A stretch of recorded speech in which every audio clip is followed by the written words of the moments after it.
Happy birthday, EFG. Happy birthday, EFG. Happy birthday, Engaged Family Gaming. Happy birthday to you.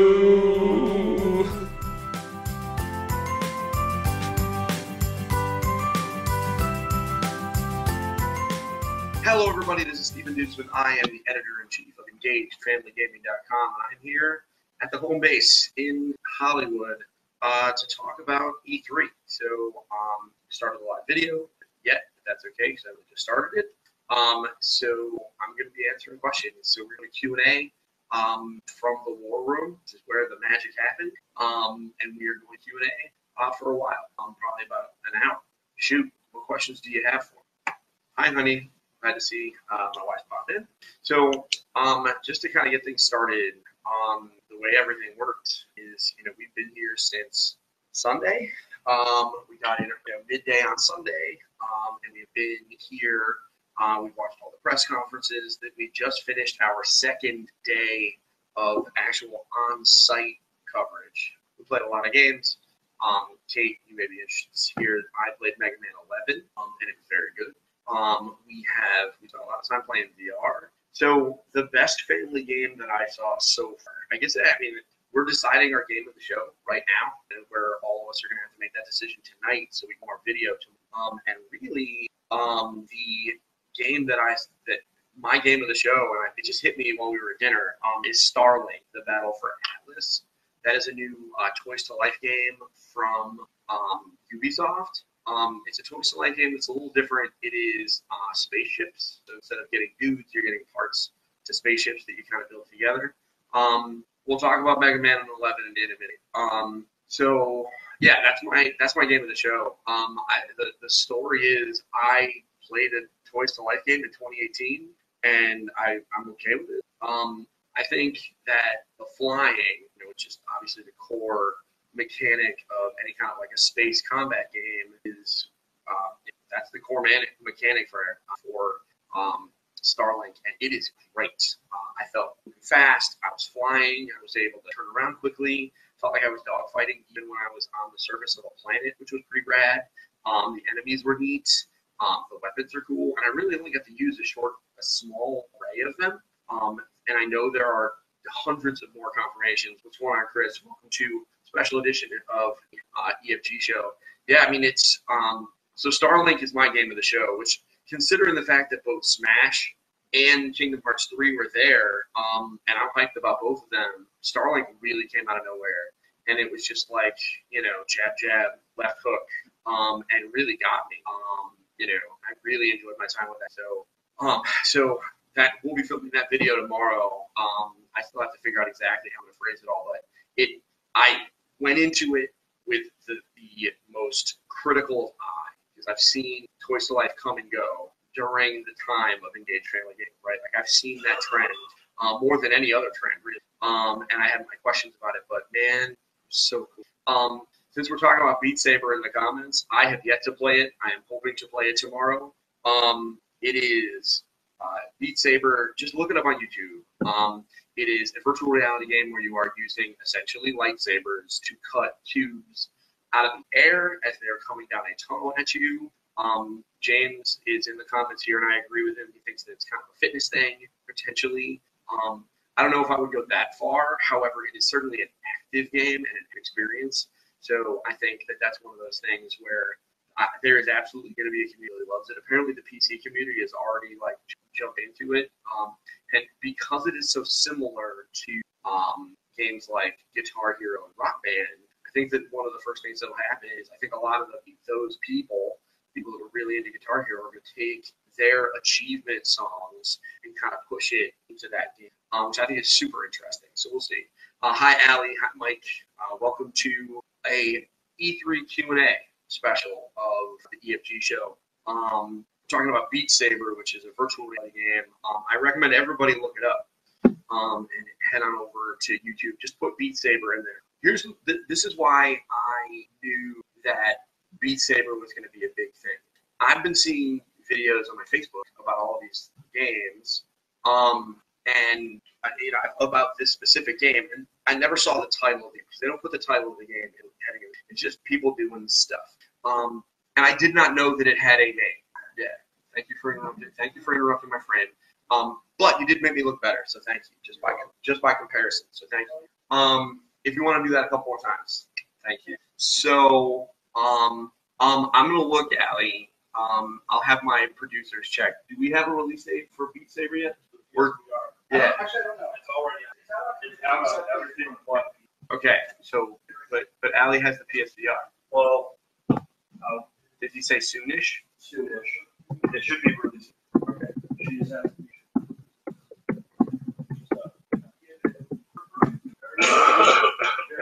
Which is weird since it's out on all the other platforms, but maybe there's some technology. I don't know. Okay. So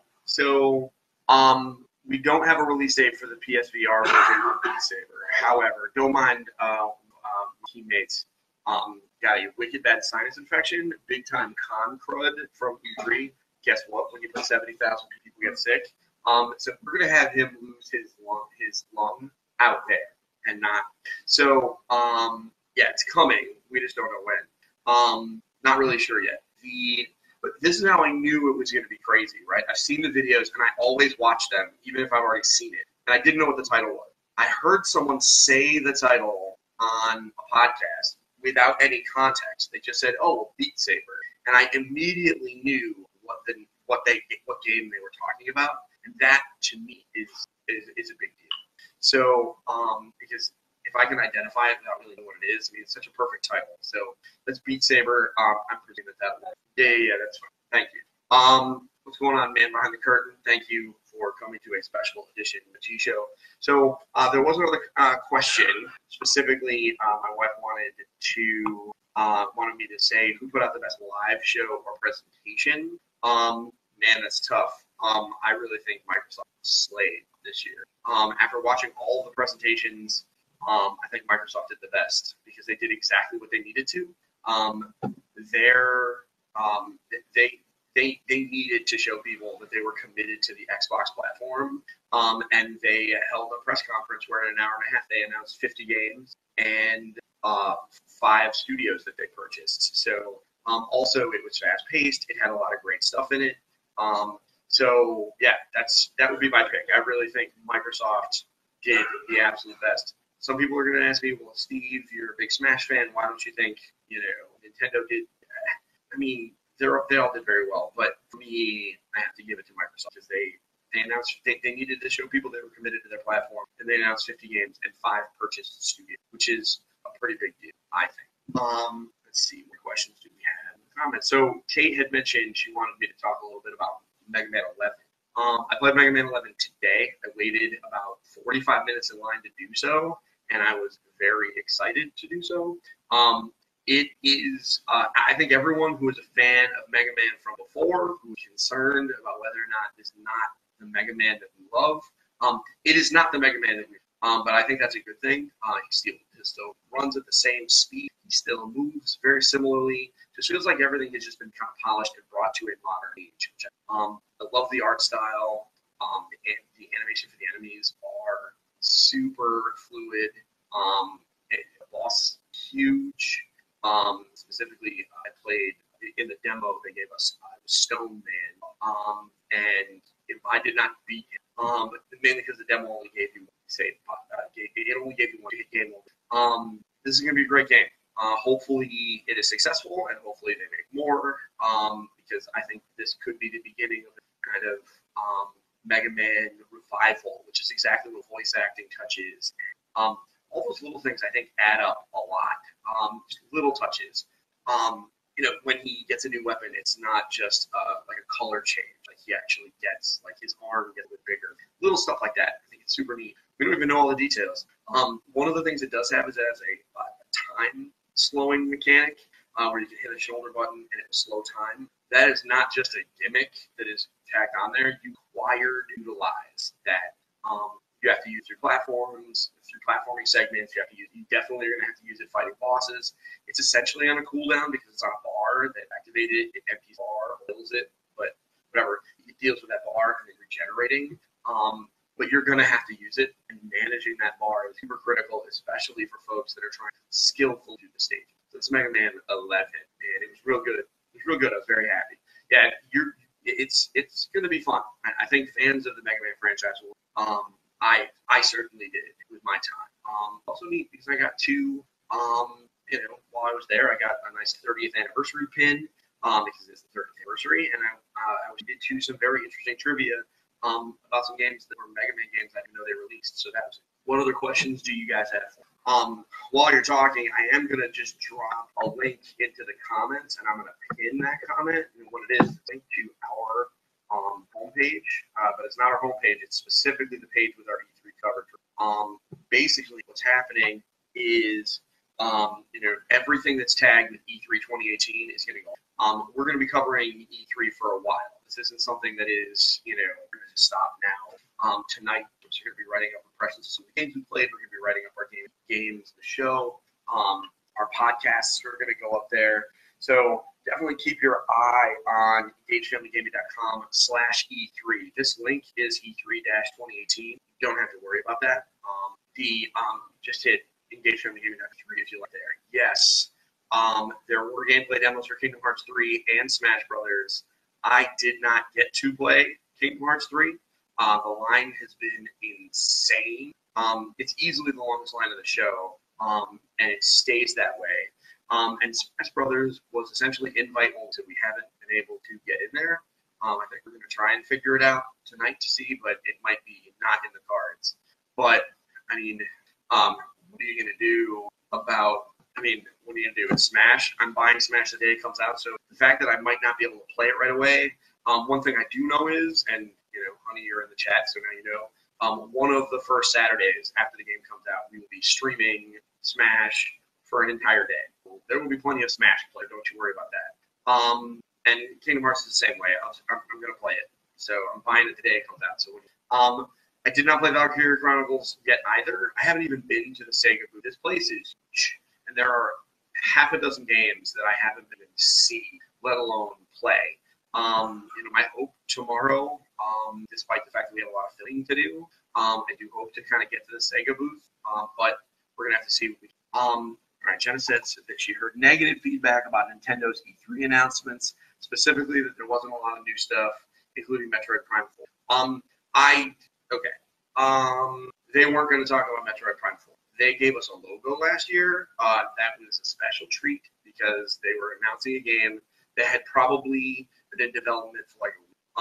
We're not getting Metroid Prime 4 for a while. We were never getting Metroid Prime 4. Anyone who thought we were getting it like this year was delusional. So if they're mad that they took a year off talking about it, Nintendo doesn't talk about games that are They talk about games that are announced and in development, and then they talk about games that are imminent. That's their style. They don't do the Death Stranding thing where they remind us that games are. And the reason for that is that they're Nintendo. They don't need to remind everyone that Metroid Prime 4 is being made because the press does that for by speculating, by talking about it. So they don't need to waste time during their presentations talking about Metroid Prime 4 because we did it in all of our post shows. Our podcast about Metroid, about E3, we talked about it, and I was saying that they weren't going to talk about it, and yet somehow I still talked about it. So I'm not really worried about that. As far as new stuff, I don't know what presentation they were looking at. I watched a half-hour presentation about a new Super Smash Bros. Game with updates to literally every character. So if people are concerned that there's no new stuff, I don't know what to tell them. We have a new Smash. Nintendo is about new ways to play things that we remember. That's what Nintendo trades on. So for them to not come out and be like, hey, check out this brand new thing, they're really only going to do that every month. And they already have, arguably, with some of the other stuff they're doing. So, no. I don't know. I was happy with Nintendo stuff. They announced a bunch of random indies. And by the end of the year, we get Octopath Traveler and it looks like a new Mario Party game, which I'm excited to play because it switches, and a new Smash. I can't get mad at that. I don't know. I'm sure people are going to get mad. They always get mad at Nintendo. I know people are mad because they didn't put Waluigi in Smash. Well, God, it's Waluigi. Who cares? He's an assist trophy. If people are mad that he's not a main character, and I'm sorry, it's Waluigi, okay? It's Waluigi. Who cares? I said it. Just at me if you, I don't know. We'll fight about it. Who cares about Waluigi? Hi, Kelly. Hi, Liz. Welcome to a very special edition of the E3 EFG Show. Right? Yeah, the multiple switch Mario Party. You know what's crazy is it didn't even occur to me like how the technology works, where it like incorporates the positioning of multiple switches until Jesse, one of our tech guys here, who helps like obviously sees that stuff, was like, oh well, they drew the picture, they drew her finger across the screens, and that's how they know where they are. And I was like, holy crap, that you're right. So I'm fascinated with Switch Mario Party. I think we'll see a lot of cool stuff come from that. I can't wait to try it. And I certainly, thankfully, many of us know multiple who have Switches. So that makes that game actually possible. Here's hoping, though, that the new Mario Party is a little bit more board gaming. We live in a world where board games have evolved, so hopefully it's not just a rolling like that. Did you just call me salty, Jim? I'm not trying to be salty. I just don't care about Waluigi, a playable character in Smash. So I am. Maybe I am. Hold on. There. I'm salty.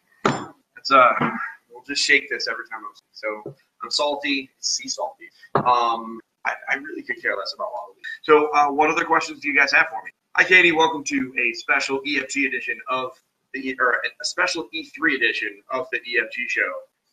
That shouldn't be that hard to say. Yes, you can call me salty. It's fine. I really just don't care about Waluigi. I mean, I needed this water. I'll tell you what. Kind of, since we're between questions, let's talk about Anthem for a hot minute. Stealing the title from, we'll talk about In-N-Out Burger in a minute. So Anthem is a very big deal. From everything, the big question that was left out of their presentation on Saturday was an ESRB rating. They still haven't told us one. However, I've been asking around and communicating with some folks, and it looks like it is going to be rated T, similarly to Destiny, which I think is important.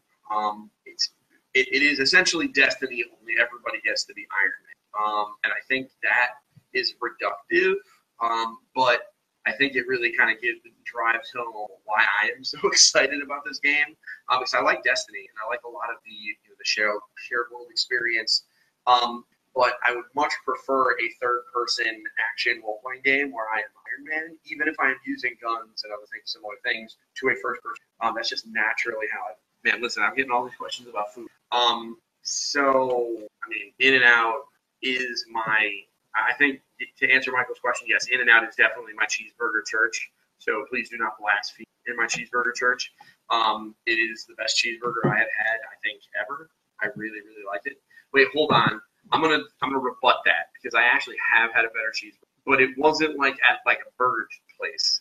I had, and John, tell me if this does not sound amazing. I went to Tapas. It's the bar that is across the bridge from the Boston Convention Center at PAX. I had it. Hi, Rachel. Welcome to a special E3 edition of the EFG show. So it was an Angus burger that was cooked in truffle oil and just everything about it, like thick cut bacon, like Swiss cheese, and like this crazy, like it was not a. It was like it was different, right? Like it's not, you can't really compare that to In-N-Out. It was definitely a better burger, but none of them sound great to you. Yeah, I mean, John ate 2 double-doubles animal style, which if you're curious what animal style means, essentially they dip it in mustard and then cook it, and then they give it to you with onions. And they say it's their sauce, but whatever, it's like a runny Thousand Island.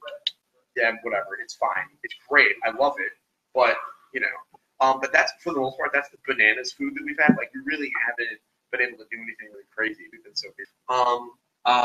Carcassonne, I did not see any. What? Or we've been in the hospital or whatever. We got sick people. All right, so Carcassonne on Switch, I have not seen it. Was Carcassonne on Switch in the Nintendo booth? Carcassonne? All right, so no, that's not on the show floor. I'm going to talk a lot about the Carcassonne on Switch thing after I get home from E3 because I have to process it.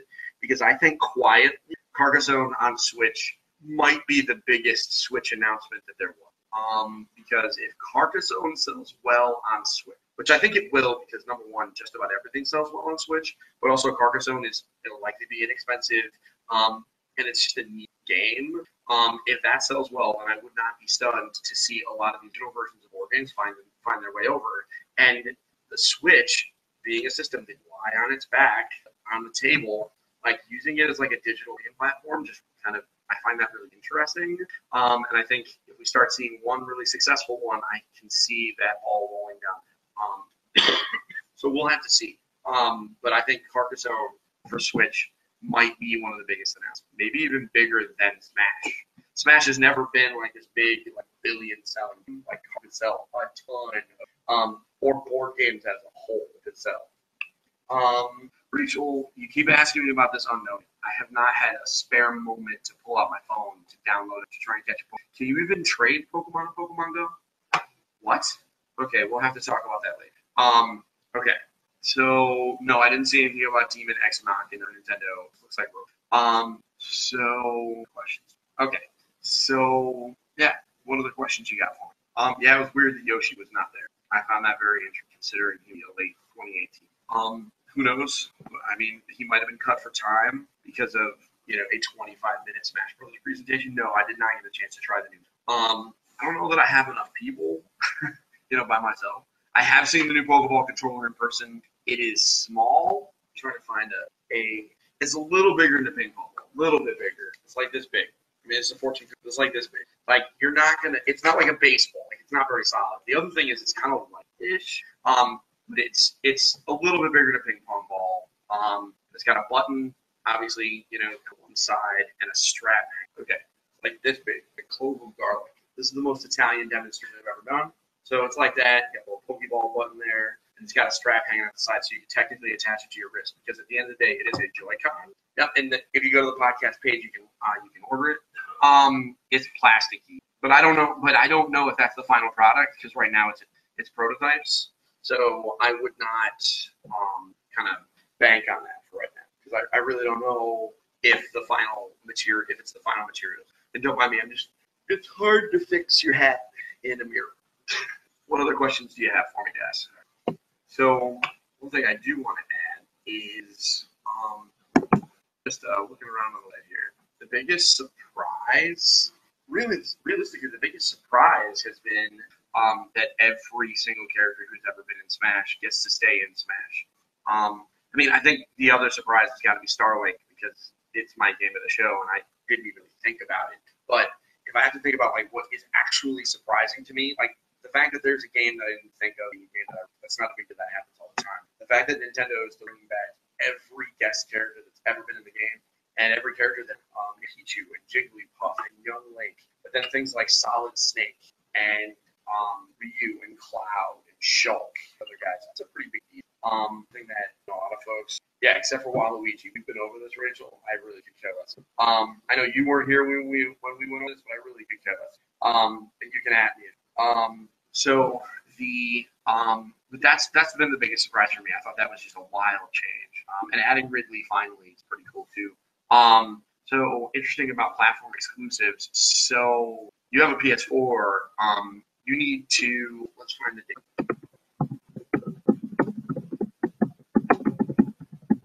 Okay, so Mike, what you need to do is you need to take September 7th off so that you can play Spider-Man. Because Spider-Man for PS4 looks like it is an amazing. So take a look. Unlockable. Okay, so in Smash, it's going to start with the original. It's going to start with the original 8 characters that were from the original Super Smash, but we'll be unlocking all of the other characters, which is a lot. They have said that they are going to allow you new ways to unlock characters, multiple ways to unlock characters. So you should be unlocking lots of them regularly, which I think is kind of neat. Kate, no, they didn't say anything about NHL 19. Usually that stuff comes next month. Usually that comes in the late summer. They don't usually do a big PR push for NHL. No, I'm not doing this on the Surface that I purchased from you. I am doing this on the EFG mainframe because your Surface would die if I tried to do. What other questions? Yeah, they just don't bring up hockey at E3. Yeah, I'm definitely not going to change my gamer tag to Salty Steve. Definitely not going to. I appreciate the suggestion, Kate, with the FIFA and Madden thing, during their EA Play press conference, they have historically brought up Madden and FIFA, but they don't bring up the one game that I haven't played yet that I want to play is Kingdom Hearts 3, and I don't think it's going to happen because the industry days are over. So that means tomorrow when we get there, we are fighting ungodly crowds of the masses. And tomorrow is just going to be rough. I had the misfortune of being in one of the main hallways, entering into one of the main halls, as the public was coming in, and I didn't realize and it felt like a tsunami of people rushing the hallways. I had to literally dodge out of the way to not get. I mean, I wasn't worried about being trampled, but just being aggressively misdirected away from where I needed to go, because they were just everywhere. But the one game I want to play. But you know what? I'll play it January 29th, 2019. Yes, Jeremy, you have one question. I'll tell you, yes, I played Mega Man 11. Do you have any questions about what I thought about Mega Man? Oh, not yet. I'm going to try and do that tomorrow. When I was there, the line to do that was actually very long, but it's sporadic. So I am going to try and get my Mega Man. I can actually ride on Rush Jet, and that sounds fun. So I will get that picture taken tomorrow if I can, just for you. Anything else? You know what? I really have not gotten a lot of swag, although let me show you this. So I got this really awesome Dragon Quest. It's got all the characters from it right here. On the back, it says Dragon Quest 11, Elite State, Dragon Quest Echoes of the New Age. There really hasn't been a lot of really crazy swag this year. I thought it would be kind of fun, but I'm definitely not going to make a video and yell, "This is for my homeboy J-Do." It's just not going to. All right. You guys are throwing me off my game. All right, so yes, John is in fact sitting right there. The whole peanut gallery is right there, and they're not respecting the fact that I am on television. There is no announced release date, or there is no announced release date for Dragon Ball FighterZ on Switch. Or I'm sorry, Dragon Ball Fighter Switch. I have no idea. I can't wait. Wait, we have the date. Is it in the spreadsheet? If it is, I'll go look. But an estimated time is not a release date. We'll look. All right, so Dragon Ball FighterZ. It's supposed to be by the end of the. I mean, yes, Jesse. If I told Jesse he was not allowed to say "This is for my home dog J-Dog" while riding on Rush Jet, then you're right. Yes, Jeremy would like for one of us to take a video yelling "This is for my home J-Dog" while standing on Rush Jet and getting our picture with Mega Man. I told him no. There is a new Harvest Moon. It came out already this year. It's like the Tower of Hope or something, or the Light of Hope. There is a Harvest Moon style kind of game called Sakuna of Rice and Root from Xseed. I talked about it last year, and I played the farming aspects of it, and it is pretty good. What other questions do you guys have? All right. So with that said, this has been a very special 3-episode of your Family Gaming Podcast, or the EFG Show, whatever. I don't know. This is the EFG Show, but I'm going to say the wrong because I'm burnt out. So here's what we'll do. Feel free to leave questions in the comments, and I will proceed to. Wait, Jacob's not in bed yet. Oh, that. All right. Pause for a moment, Jacob. You have already been compensated for your good behavior for while I was gone. Do me a favor. Don't be a jerk. Go to bed. Kate, if you're talking about My Dragon Cafe or Little Dragon Cafe or whatever that is, there was a write-up on Polygon about it. Let's see. Get that. It is, it's Harvest Moon creator. It's called Little Dragons Cafe, and it is coming August 28th. I will leave a comment. But that's not a Harvest Moon game. It's made by the same guy. Okay. Jacob, go to bed now. So, thank you very much for watching. I hope everybody has a great evening. We have one more day on the show floor, but most of it we will be spending filming. So I do hope you guys have a wonderful night. I'll likely talk to you on the Instagram or the Facebook Live tomorrow. Until next time, have a great night, and don't forget to get your family game on. See you soon. Bye.